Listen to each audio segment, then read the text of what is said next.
جب اللہ تعالیٰ نے فرشتوں سے فرمایا کہ میں کالی سڑی ہوئی کھنکھناتی مٹی سے ایک انسان تخلیق کرنے والا ہوں، جب میں اسے پورا بنا چکوں اور اس میں اپنی روح پھونک دوں تو تم سب اس کے سامنے سجدے میں گر پڑنا۔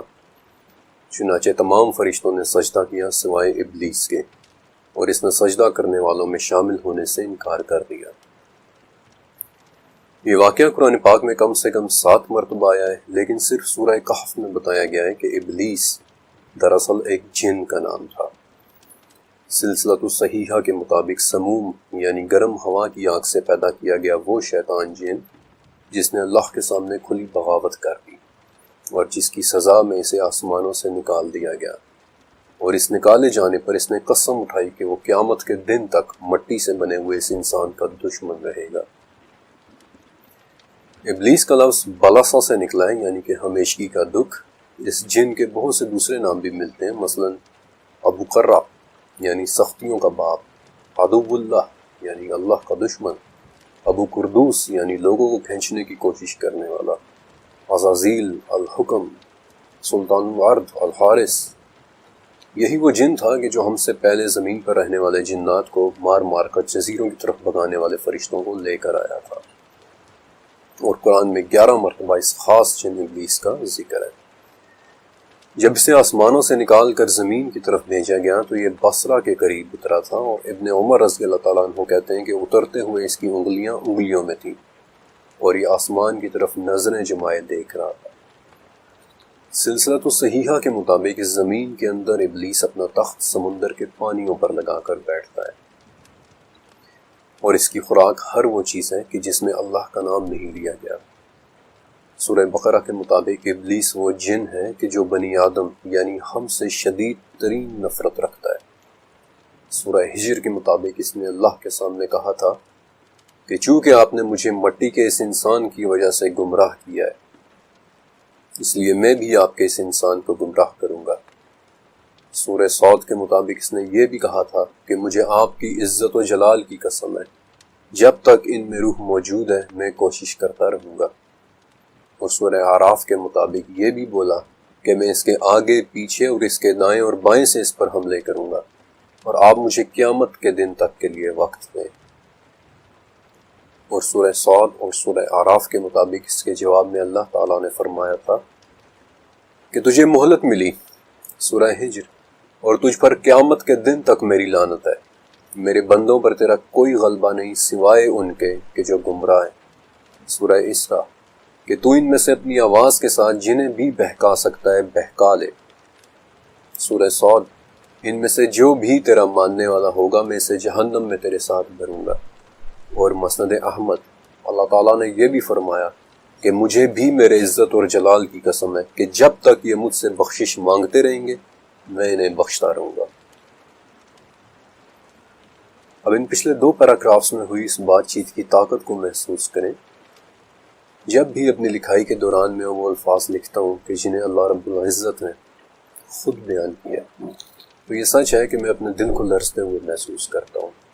ان 2 پیراگرافز پر غور تو کریں کہ کیسے ایک ہماری دشمنی پر تلا ہوا ہے اور دوسرا ہمیں معاف پر معاف کیے جا رہا ہے۔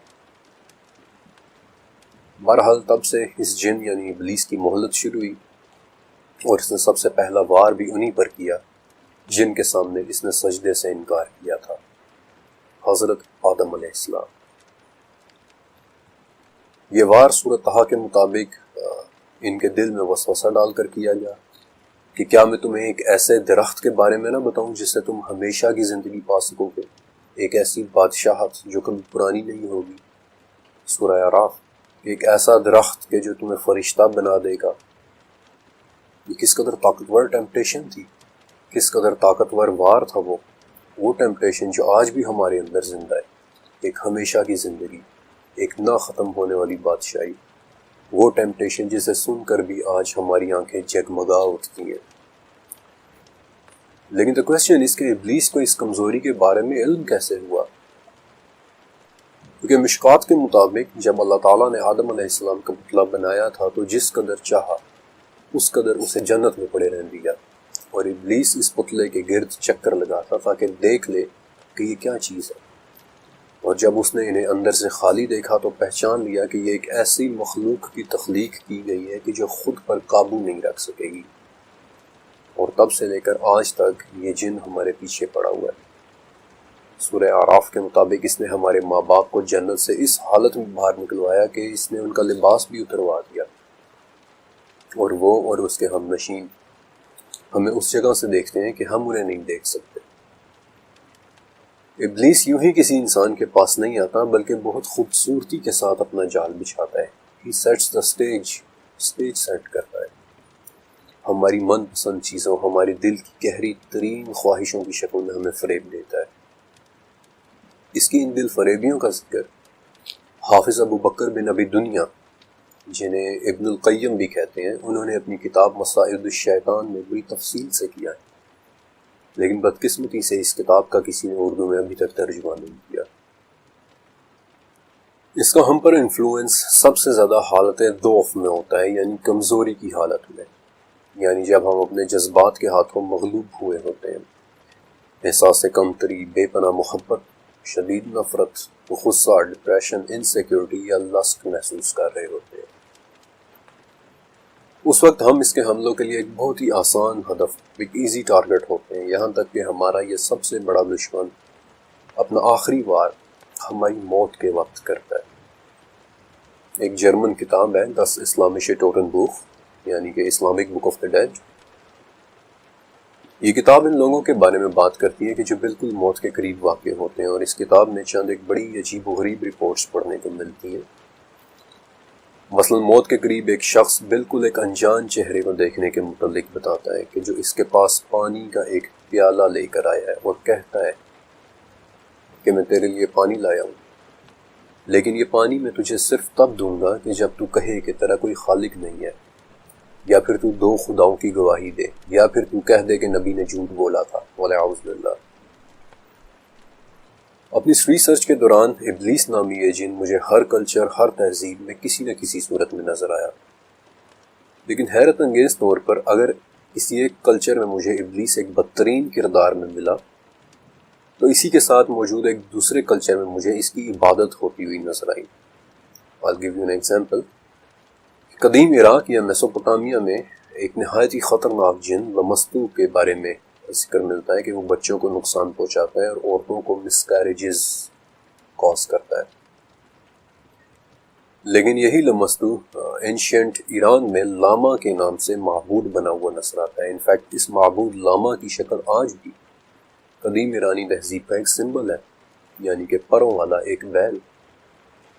اسی طرح اس قدیم ایران میں جس اہورا مزدا کی عبادت کی جاتی ہے، وہی اہورا ایک بگڑے ہوئے نام کے ساتھ اینشنٹ انڈیا میں ایک شیطان کے روپ میں نظر آتا ہے، کہ جس کے ماننے والے بیسیکلی آج بھی موجود ہیں اور خود کو اگوری کہلواتے ہیں۔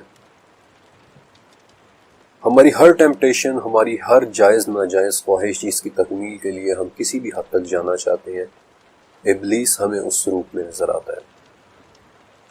16ویں صدی کا ایک اٹالین میوزیشین تھا جیوسیپے ٹارڈینی، میوزک لکھنے کا دیوانگی کی حد تک شیلائی، اور اس نے کچھ بڑی ہی مشہور دھنیں بھی لکھی تھی، جس میں سے ایک تھی دی ڈیولز ٹرل، اور یہ وہ دھن تھی جس کے بارے میں اس نے آخر میں لکھا تھا کہ یہ دھن مجھے شیطانوں نے تحفے میں دی تھی۔ کبھی یہ کسی مذہبی پیشوا کے سامنے اس کے علم پر تکبر کی شکل میں آتا ہے، کہ جیسے پوپ فرانسس نے ایک دفعہ کہا تھا کہ ابلیس بہت عقل مند ہے، یہ بہت سے مذہبی پیشواؤں سے زیادہ مذہب کو جانتا ہے۔ اس ماڈرن ایج میں کہ جب اسپیشلی مغربی دنیا میں جہاں مذہب کے ماننے والے دھیرے دھیرے کم ہوتے چلے جا رہے ہیں، وہاں بھی ابلیس نے خود کو آزادی کی علامت کے طور پر زندہ رکھا ہوا ہے، بغاوت کی علامت، آزادی کی علامت۔ اور آج کی ماڈرن ایج میں بھی ایک جگہ ایسی ہے کہ جہاں یہ معبود بنا ہوا نظر آ رہا ہے۔ عراق، ایران اور ترکی میں ایک قبیلہ آباد ہے جسے یزیدی کہتے ہیں۔ ان کا نام شاید آپ نے 2014 میں بہت زیادہ سنا ہوگا۔ ان کی ایک کتاب ہے دا بک آف ایلومینیشن، جس کے لکھنے والے کا نام ملک طاؤس ہے، یعنی کہ مور بادشاہ، دا پیکاک کنگ۔ لیکن یزیدیوں کے اس مور بادشاہ کی بڑی ہی دلچسپ اور عجیب ڈسکرپشن ہے کہ ایک ایسا فرشتہ جس نے انسان کے سامنے جھکنے سے انکار کر دیا تھا۔ مور کے جو بیسیکلی اپنے پروں کے ٹوٹ جانے کے بعد دوبارہ نکل آنے کی وجہ سے پوری دنیا میں ری گروتھ کی ایک علامت ہے، ایک نئی زندگی کی، ایک دائمی زندگی کی۔ لیکن مور کے